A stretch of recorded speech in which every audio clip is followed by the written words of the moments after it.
Bonjour à tous. Ça me fait très plaisir de vous retrouver à l'occasion du changement de terrain que j'avais effectué avec mon chien Ragnar. Changement de terrain, qu'est-ce que ça cause? Le changement de terrain, c'est lorsque l'on transpose sur un autre terrain son entraînement. Quel est son intérêt? Son intérêt, c'est de préparer son animal à la compétition. Parce que vous savez, le championnat de France, le championnat du monde ou n'importe quel concours, c'est très rare qu'il se passe dans votre jardin. Et oui, il se passe sur un autre terrain. Et bien souvent, lorsqu'on arrive à un haut niveau, et notamment championnat de France, championnat du monde, lorsqu'il s'agit du monde du ring, ou le championnat de France lorsque la finale, lorsque c'est le ring français, on ne peut pas faire de changement de terrain, on ne peut pas montrer le terrain au préalable. Il faut que le chien soit en capacité de s'adapter à la situation qui lui est présentée. Et c'est la raison pour laquelle, pour préparer son chien le mieux possible, c'est de s'entraîner de temps en temps sur un autre terrain. Et comme la partie mordante en France est très encadrée, il nous faut des terrains homologués, des structures homologuées. Donc on ne peut pas faire ça n'importe où. C'est la raison pour laquelle on a besoin d'aller sur d'autres terrains pour pouvoir entraîner son chien. C'est aussi intéressant, parce que nous avons des sauts et bien souvent, les sauts de compétition, on ne les trouve pas comme ça n'importe où. On les trouve dans les clubs ou dans les structures adaptées. Et pour préparer son chien à la compétition, il n'y a pas que le terrain. Il y a aussi les hommes assistants, les hommes d'attaque. Et donc, c'est important aussi que le chien puisse s'entraîner sur d'autres personnes que ceux avec qui il a l'habitude d'entraîner. Donc là, nous me voyons faire un en avant avec mon chien. Terrain qu'il ne connaissait pas, vous voyez, petite récompense. Toujours, petite récompense. Et donc je continue. Le changement d'homme d'attaque est très important parce qu'en compétition, l'homme d'attaque est là pour ne pas se faire attraper par le chien. Donc il va user, dans le cadre de ce qui lui est autorisé par le règlement, toutes les possibilités qui lui sont permises pour repousser le chien, esquiver le chien, aller plus vite que lui, utiliser la ruse.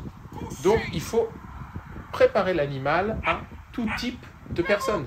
Une personne de grande taille ne sera pas pareille qu'une personne de petite taille. Quelqu'un de très véloce ne sera pas pareil que quelqu'un qui est très puissant. Il va donc dégager des attitudes différentes. Et c'est pour ça que l'animal doit être prêt pour la compétition à travailler, à jouer, si l'on veut, avec différentes personnes. Vous m'aviez vu faire des positions. Maintenant, autre exercice. Alors, excusez-moi, c'est pas très... Je le fais un petit peu, cette voix off, à contre-coup. Quand je dis à contre-coup, c'est à contre-temps plutôt, par rapport à cette vidéo qui a été tournée il y a quelques temps, donc j'ai pas tout en tête. Là, nous sommes sur la partie obéissance. Ce qui est important en changement de terrain, ce sont des exercices d'obéissance. Déjà, un, que l'on ne peut pas faire n'importe où, à savoir les sauts et l'en avant. Et deux, des exercices, et en fait ce sont les mêmes, et des exercices où l'aspect visuel est important. Parce que un saut ou un en avant, la vue est très importante pour le chien, pour avoir ses repères. Là, juste petit aparté, vous me voyez me décaler légèrement, c'est pour que l'animal puisse, voilà, avoir un saut bien linéaire et ne pas couper le saut pour revenir vers moi. Et donc, ce qui est très important lorsque l'on fait le changement de terrain, c'est donc de préparer son animal particulièrement sur ces exercices. On va dire qu'une marche au pied ou des positions, vous pouvez les travailler n'importe où et le repère visuel n'est pas très important. Les sauts, l'en avant, si. Et d'ailleurs, ma petite recommandation est de récompenser et mettre plus facile. Et ne pas faire l'erreur que je suis en train de faire. Oh là là, il a marché dans le saut. Mauvais appel de la part de mon chien. Donc ça, c'était son premier essai. Et je me suis dit, ah, mon ami caméraman qui est passé devant le saut a peut-être perturbé mon chien. Vous avez vu, je l'ai quand même récompensé. Je me remets, parce que je ne veux pas que le chien soit en doute. Donc je me représente pour un deuxième essai. Je n'ai changé aucun paramètre, sachant que la personne qui filme n'a pas traversé le saut pendant ma préparation. Je regarde et j'analyse. Voyons la course d'élan. Même chose, il re-rentre dans le seau. Ah. Donc là, j'écarte le fait que ce soit la personne qui a perturbé mon chien. Bien entendu, j'ai récompensé, je félicite, toujours. Ne jamais mettre de doute à son chien en changement de terrain. Là, j'ai changé un paramètre, regardez, j'ai mis une petite barre, juste pour voir si le chien avait une meilleure courbe. Voilà. Vous avez vu l'appel? L'appel était parfait. J'ai modifié un léger paramètre. J'avoue sur le coup que je ne savais pas ce qui s'était passé, mais j'ai modifié un léger paramètre pour voir. J'ai donc utilisé cette petite barre pour modifier son appel. L'appel était propre. Il avait légèrement touché la clé, mais ça, c'est pas grave. Ce n'est qu'un détail. L'important, c'est d'avoir changé l'appel. Palissade, façon mondiaux. Il passe de 30, je récompense. Et là, maintenant, le verdict. Avec mon ami Laurent Dubuche. Et oui, je le précise, nous avons été accueillis au Club Canin d'Épône. J'ai oublié de le dire en introduction et j'en suis vraiment désolé. Par mes amis Laurent et Laurence, qui m'ont fait le plaisir de passer l'après-midi avec nous et de m'apporter leur regard averti et expérimenté de ringer. Laurent et Laurence sont des passionnés de compétition, de ring français, de très haut niveau. Laurent a été un excellent homme d'attaque en ring français. Il a fait des sélectifs dans la toile. Il a passé les super sélections. Il est extraordinaire en tant qu'homme d'attaque de concours, mais également en tant qu'homme d'attaque d'entraînement. Énormément de chiens s'entraînent avec lui et performent à haut niveau. Et d'ailleurs, en tant que conducteur, il a été également vainqueur de la Coupe de France. C'est vous dire le niveau de Laurent. Et c'est très intéressant parce que mon chien, lui, était... excusez-moi. Mon chien est inexpérimenté. Et en plus, ces derniers temps, c'est vrai que je suis plutôt orienté mondiaux. Et vous savez, même si on a de la culture, même si on a de l'expérience, le petit coup d'œil, la petite expérience extérieure est toujours la bienvenue. Et vous voyez, il a des attitudes, Laurent, dans le costume, que moi-même ou mes hommes d'attaque, nous n'avons pas. Et ça vient enrichir la culture de mon chien. Ça vient lui apporter une expérience supplémentaire parce que, comme vous le savez, avec mes chiens, je fais du monduring et du ring français. C'est hyper important. Ce que nous avions vu sur les bâtons était relativement simple avec des techniques de pivot, mais bien exécutées et surtout très pédagogiques pour le chien. Maintenant, nous sommes sur une garde d'objets. Donc, en ring français, c'est avec un panier. Et surtout, l'attitude que va avoir Laurent est totalement différente de ce que je pourrais avoir avec mes propres hommes d'attaque ou moi-même, parce que nous sommes sur un contexte plutôt monduring.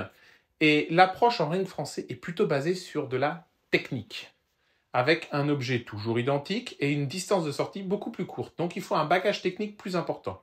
Et vous voyez, les approches de Laurent sont beaucoup plus travaillées, beaucoup plus à étudier la posture du chien pour analyser la situation. De même, le chien doit analyser.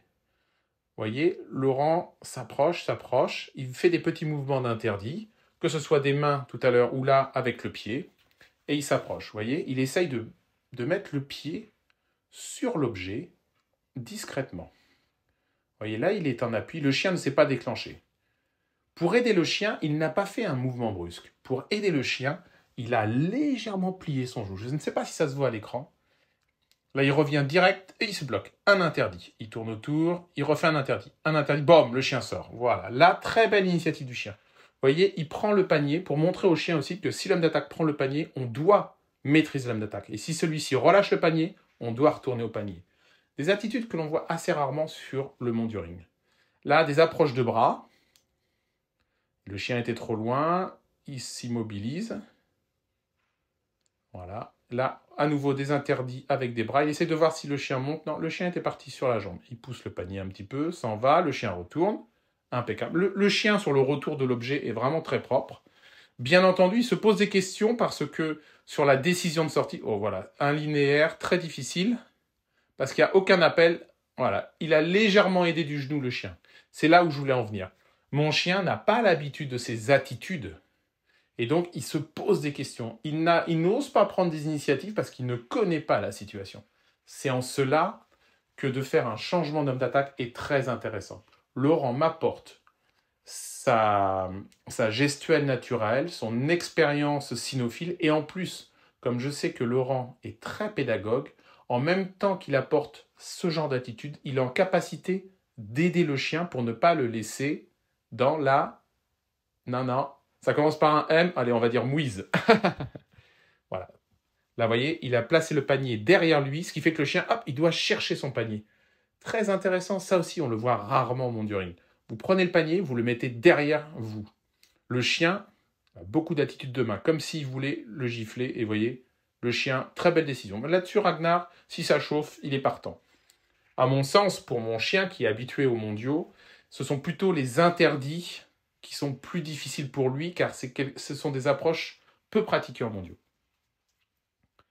Là, vous voyez, des attitudes d'interdit à nouveau. Il va tenter comme si c'était une approche de touchette. En ring, dans le règlement, la touchette est le fait de pouvoir tenir l'objet sans que le chien morde. Voilà, il tente et du coup, il fait un pivot pour récompenser le chien. Voilà. Là, c'est de la récompense de chien. Voilà. Mais la décision était faite à l'initiative du chien, c'était très bien. Là, il va direct sur le chien, boum, il mord. Voilà, très bien, super. Très belle... Les directs, ça comme ça, je sais que mon chien va savoir faire, parce que ça, par contre, c'est une approche de mondiaux. Des fois, certains chiens de ring, eux, ne le savent pas trop. Voilà, une reprise comme mon concours. Oui, j'ai oublié de préciser, bien entendu, lorsque l'on fait un changement de terrain. Petit conseil. Tout d'abord, essayez d'avoir une communication comme en concours, mais, c'est là le petit point le plus important, mais en étant légèrement plus facile que ce que le chien sait faire. Ce qui fait qu'il gagne, c'est positif. Là, c'était donc une recherche. Alors, j'ai fait un départ dans la petite cabane que l'on voit là. Tout simplement parce que des fois, en monduring, on ne nous fait pas sortir du terrain. Des fois, on nous fait rentrer dans une cabane et on doit lancer son chien à partir de la cabane. Voilà, donc c'était aussi pour distraire, enfin pas distraire, mais apporter un petit truc que le chien ne connaissait pas. Vous voyez, il l'a trouvé, impeccable.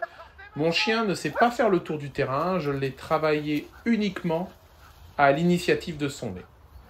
Voilà, parce que je ne veux pas retomber dans le petit problème que j'avais Hot Dog, qui était d'être trop conditionné façon ring, et je l'ai laissé plus, Ragnar, lui, je l'ai laissé plus sur de la quête. Parce que des fois, être trop conditionné à tourner bêtement autour d'un terrain, ils perdent l'initiative de la quête. Donc là, le gros intérêt pour moi, c'est le bagage technique de Laurent pour donner de l'expérience à mon chien sur une conduite, alors plutôt ring. Quelle est la différence entre le monduring et le ring? Sur le papier, il n'y en a pas beaucoup, si ce n'est qu'il y a des obstacles en monduring qu'il n'y a pas en ring. En revanche, la technicité, la vélocité, pas la vélocité, parce que ça c'est purement athlétique, mais vraiment la technique en elle-même de conduite est beaucoup plus développée en ring français. Et c'est en cela que c'est intéressant pour moi. Vous voyez, tous les changements d'allure, les repoussées de chiens, les changements de direction sont assez brutaux, le terme n'est pas très joli, mais sont assez soudains et peuvent, par exemple, générer des coups de dents, des choses comme ça. Les changements de direction au dernier moment, le chien peut se retrouver à l'écart. Il faut que le chien reste tout le temps collé, vous voyez. Voilà, j'aime beaucoup voir mon chien comme ça, je le trouve vraiment très très bien. Pof! Le fait de s'accroupir, le chien s'est légèrement décalé, Laurent a fui. Vous avez vu tout ça? Ça, c'était quelque chose que le chien ne connaissait pas forcément. Vous voyez, hop, il se prend vite 1 ou 2 mètres. 1 ou 2 mètres, c'est 1 ou 2 points. Et tout ça, ça se travaille, parce que vous savez, 1 ou 2 points mis sur 3 ou 4 fuites, ça devient vite une dizaine de points qui sont tombés. Sans compter que plus le concours est relevé, plus les mètres s'allongent. Ou le nombre de mètres augmente, sans... vous savez pas pourquoi. Les distances, je sais pas, elles ont dû raccourcir entre temps, j'en sais rien. Bref, vous voyez là, comme faire la toupie. Bien entendu, à l'entraînement, on va au-delà de ce qui est autorisé à l'entraînement, mais c'est normal. Parce que on rentre dans quelque chose de plus difficile pour que ce soit plus facile en compétition. C'est normal. Surtout que ce genre de difficulté n'induit pas un grand stress, n'induit pas de côté désagréable pour le chien. C'est juste que l'on sollicite beaucoup plus son intellect, sa réactivité, sa détermination. Au contraire. Au contraire, d'ailleurs, le chien adore ça. Vous voyez là, cette attitude, comme si vous voulez le repousser du bras, le chien doit pousser, se placer, et Laurent vient ensuite le récompenser sur une fuite. N'oubliez pas à l'entraînement que la fuite de l'homme d'attaque est la récompense du bon placement du chien. Voilà. Là, j'avais travaillé le fait que mon chien, sur mon commandement garde, il devait se replacer. Mais vraiment, c'était une journée de rêve. Mon chien était vraiment disponible et j'ai été accueilli, c'est... Comme toujours, je dirais, je n'en étais pas surpris et je n'en attendais pas à moins par Laurence et par Laurent. J'ai été superbement bien accueilli. Le Club des Pawns, c'est vraiment un club magnifique. Et puis surtout, c'est toujours un régal de voir Laurent dans le costume. Pour moi, il fait partie des meilleurs hommes d'attaque que la France dispose. Et le tout, Laurent n'est pas professionnel, il a un autre métier. Vous voyez, le degré de technicité, la motivation, l'expérience, la passion de quelque chose. C'est pas être professionnel ou ne pas être professionnel. C'est surtout être amateur dans le sens noble du terme. Aimer ce que l'on fait, avoir une passion pour cela. Et c'est vraiment ce que j'aime chez Laurent et Laurence. Voilà, ainsi s'achève cette petite vidéo. J'espère qu'elle vous aura plu et qu'elle aura été instructive. Et surtout, vous avez eu la chance de voir le grand Laurent dans le costume. À très bientôt les amis, je vous aime tous, bye bye.